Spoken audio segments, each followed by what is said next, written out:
didn't know, the An-225 Mira was a plane that was recently, well, not too recently, but was destroyed in the early parts of the Ukraine and Russia conflict.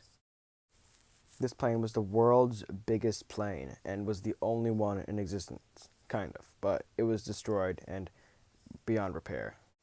To a point, that is. Now, the chance of the plane being rebuilt is minimal, but there is hope. Because this is not the only An-225. Now, it was the only An-225 that was functional, but in around 2016 they actually were making an An-225, a second one, but it was getting too expensive, so they decided to not do it.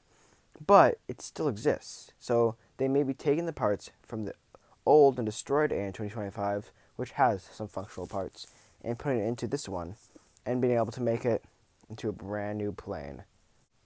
But that is still just all speculation.